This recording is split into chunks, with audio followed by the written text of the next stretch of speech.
Wahyu pasal 6.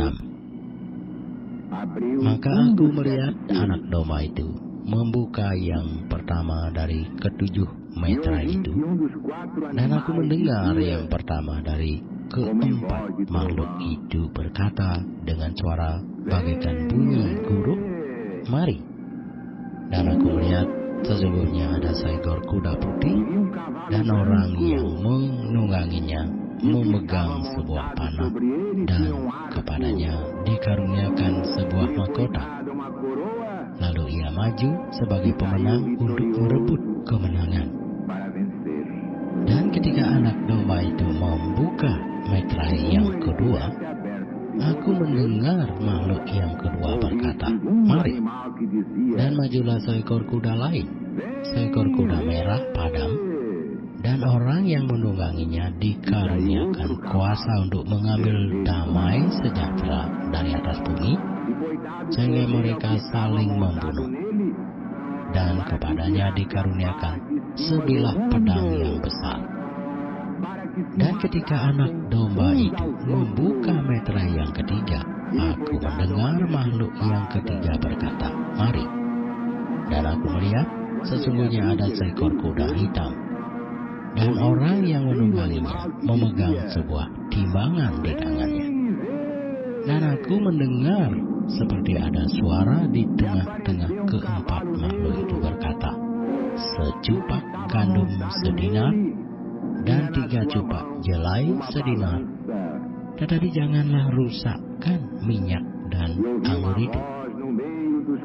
Dan ketika anak domba itu membuka meterai yang keempat, aku mendengar suara makhluk yang keempat berkata, "Mari." Dan aku melihat sesungguhnya ada seekor kuda hijau kuning, dan orang yang menungganginya bernama Maut, dan kerajaan maut mengikutinya.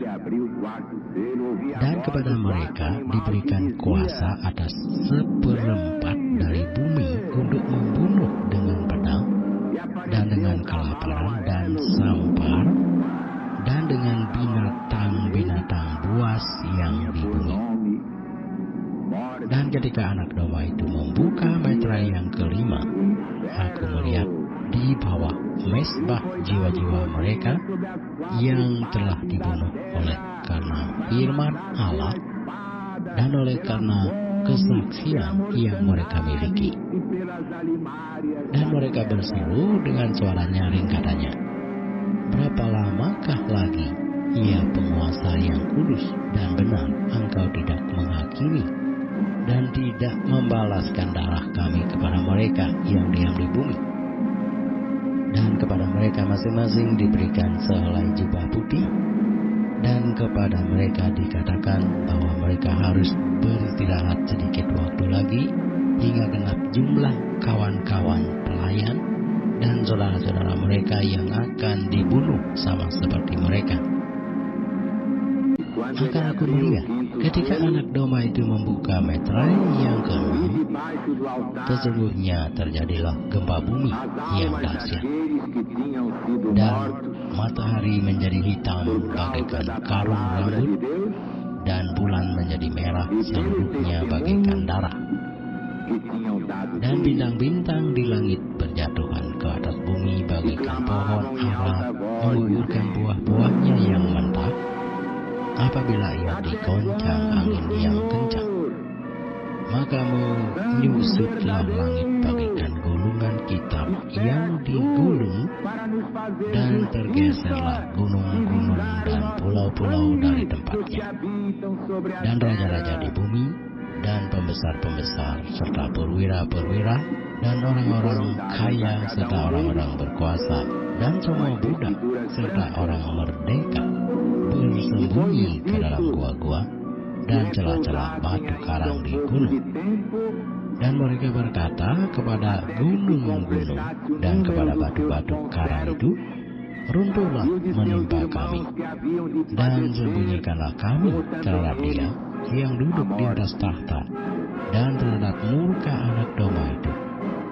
Sebab sudah tiba hari besar murka mereka, dan siapakah yang dapat bertahan?"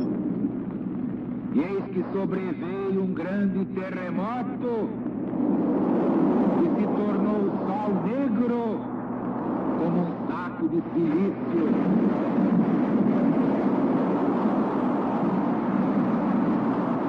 E a lua se tornou toda como sangue.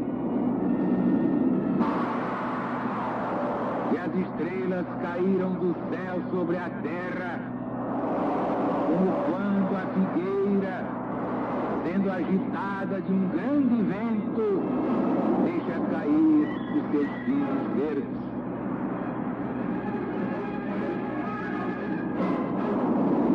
O céu se recolheu como um livro que se enrola. Todos os montes e ilhas se moveram dos seus lugares. E os reis da terra, e os príncipes, e os tribunos, os ricos, os poderosos, e todo servo e livre se esconderam nas cavernas e entre os penhascos dos montes. E disseram aos montes e aos rochedos: tombai sobre nós, escondei-nos de diante da face daquele que está no trono e da ira do Cordeiro de Deus. Porque chegou o grande dia da justiça divina.